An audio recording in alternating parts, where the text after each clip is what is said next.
তিন জায়গায় তুতু ফেললে কঠিন বিপদে পড়ে যাবেন। মনে রাখতে হবে বাবা মায়েরা, এই তিনটি জায়গা হচ্ছে এমন যেখানে যদি আপনি তুতু ফেলে দেন তাহলে মনে রাখতে হবে আপনার জন্য ভয়ঙ্কর বিপদ সামনে অপেক্ষা করতেছেন। এই যে আমরা মুখ দিয়ে আমরা তুতু ফেলি, যেখানে সেখানে আমরা তুতু ফেলি। আপনি তো ইসলামটাকে মানেন না, ইসলামটাকে সমর্থন করেন না। ইসলামের ভিতরে আল্লাহ পাক রব্বুল আলামিন একটা মানুষের জীবন থেকে শুরু করে নিয়ে কবর পর্যন্ত কিভাবে চলতে ফিরতে হবে সেটা ইসলাম আমাদেরকে শিক্ষা দিয়েছেন। অনেক সময় আমরা এমন করি, তুতু আসলে আমরা ফেলে দিই। আমরা কোনো জাস্টিফাই করি না যে এখানে যে আমি তুতু ফেলেছি, এখানে যে আমি তুতু ফালাচ্ছি, এতে করে আমার কোনো বিপদ আসতে পারে কিনা। এই জন্য আমি আপনাদেরকে সাজেস্ট করব, এই তিন জায়গায় যদি আপনি তুতু ফেলেন তাহলে আপনার জন্য ভয়ঙ্কর বিপদ অপেক্ষা করতেছেন, আপনি মুসিবতে পড়ে যাবেন। তাহলে কি? এক নাম্বার হচ্ছে এই যে আপনি দাঁড়িয়ে আছেন সামনের দিকে, মানে কেবলার দিকে, যেখানে আমরা রুজু হয়ে নামাজ পড়ি কেবলার দিকে। আমরা যখন নামাজ পড়ি কোন দিকে নামাজ পড়ি? কেবলার দিকে না, এটা পশ্চিম দিকে আমরা নামাজ পড়ি। এটাকে পশ্চিম দিকটাকে আমরা অনেক সম্মান করি। পশ্চিম দিকে ফিরে আমরা আল্লাহ পাকের কদমে লুটিয়ে পড়ি। এই পশ্চিম দিকটাকে আমরা সম্মান করি, সেই জন্যে এই পশ্চিম দিকে কখনো আপনি তুতু ফেলবেন না। যদি আপনি তুতু ফেলেন তাহলে তুতু নিয়ে কাল কিয়ামতের মাঠে, হাসরের মাঠে আপনার কপালে তুতু নিয়ে আপনি আল্লাহর কাছে আপনি দাঁড়াতে হবে। ওই সময় আপনার কাছে কেমন লাগবে? যেই সময় হাসরের মাঠে প্রত্যেক নবী রাসূল থাকবে, প্রত্যেক নবী রাসূলের উম্মত থাকবে, এমনকি আপনার মা বাবা तमाम পৃথিবীর সমস্ত মানুষ থাকবে, আর ওই সময় যদি আপনার কপালে তুতু থাকে তাহলে এটা কেমন দেখাবে আপনি নিজে একটু চিন্তা করে দেখেন।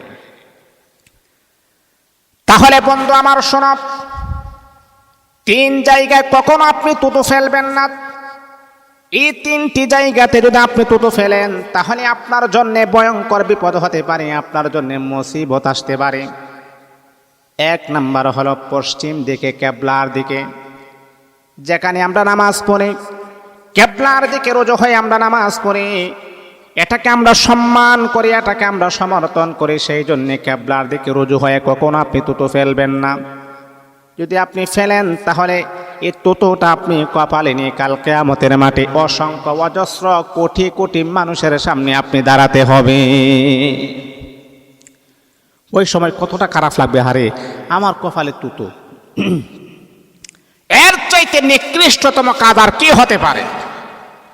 তাহলে প্রথম নাম্বার হচ্ছে তিন জায়গাতে কখনো তুতু ফেলা যাবে না। প্রথম নাম্বার হচ্ছে কেবলার দিকে পশ্চিম দিকে, বা আমি সামনে দাঁড়াচ্ছি, বা আমি দাঁড়াচ্ছি আমার সামনে আমি তুতু ফেলবো না, এটা হলো এক। দুই নাম্বার হলো মসজিদের ভিতরে যখন আপনি আসবেন তখন আপনি মসজিদের ভিতরে তুতু ফেলবেন না। অনেকে আছে কি জানেন, নাকের ময়লা পরিষ্কার করে মসজিদের ভিতরে, নাউজুবিল্লাহি মিন যালিক। আপনি জানেন এই মসজিদ হচ্ছে আল্লাহ পাকের ঘর, আল কাবাতু বাইতুল্লাহ, এটা কাবা শরীফের শাখা প্রশাখা। এই মসজিদ হচ্ছে মুসলমানের জন্য শ্রেষ্ঠতম একটা ঘর, যেখানে সাজদা করা হয়, যেখানে আল্লাহ পাকের কদমে লুটিয়ে পড়া হয়। আর ওই সমস্ত জায়গাতে আপনি তুতু ফেলবেন, এটা কত বড়, মানে এটা শুনলে তো কত খারাপ দেখা যায়, আবার সেটা কাজটা করলে কেমন দেখা যায়। মসজিদে ফেরেশতারা অবস্থান করেন, এই যে আপনি তুতু ফেলছেন, হইতে পারে ফেরেশতার উপরে পড়ে গেছে, তাহলে এটা কেমন কষ্টকর হতে পারে। মসজিদ আল্লাহ পাকের ঘর, সেখানে পরিষ্কার পরিচ্ছন্ন রাখতে হবে। আর সেখানে আপনি আপনার দুর্গন্ধময় তুতু আপনি মসজিদে ফেলে দিয়েছেন, এটা কত বড় জঘন্যতম অন্যায়ের অপরাধ হতে পারে। এই জন্যে দুই নাম্বার হলো মসজিদে কখনো তুতু ফেলবেন না, তাহলে আপনার বিপদ হওয়ার সম্ভাবনা আছে। আর যদি আপনি মসজিদে তুতু ফেলেন তাহলে তুতু নিয়ে আপনি হাসরের মাঠে আপনার কপালে আপনি দাঁড়াতে হবে। তিন নাম্বার হলো, আমার যুবক ভাই বোনেরা শুনেন, তিন নাম্বার হচ্ছে আমরা যে বাথরুমে যাই, ওয়াশরুমে যাই, ওয়াশরুমে আমরা যে ময়লা আবর্জনা যখন ফালাই তখন কিন্তু কমেন্টে পড়ে, কমেন্ট এই কমেন্টে যদি পড়ে, এই কমেন্টের মাঝে অনেকে আছে তুতু ফেলেন। আহা, কত বড় একটা খারাপ কাজ, যেখানে আপনি নিকৃষ্টতম একটা কাজ করতেছেন, ময়লা আবর্জনা ফালাচ্ছেন, আবার সেখানে মুখের একটা লালা বা মুখের এখানে খাবার থাকে, সেখানে সেই জায়গাটাতে আপনি ফালাইলেন, এটা কেমন খারাপ দেখা যায় না? সেই জন্যে আপনার তুতুটা আপনি কমাস কম এই তিনটা জায়গাতে ফেলবেন না, তা না হলে আপনার জন্য বিরাট বড় মুসিবত অপেক্ষা করতেছে, মুসিবতের সম্মুখীন আপনি হয়ে যাবেন। এই জন্য বাবা 3 জায়গায় কখনো থুতু ফেলবেন না।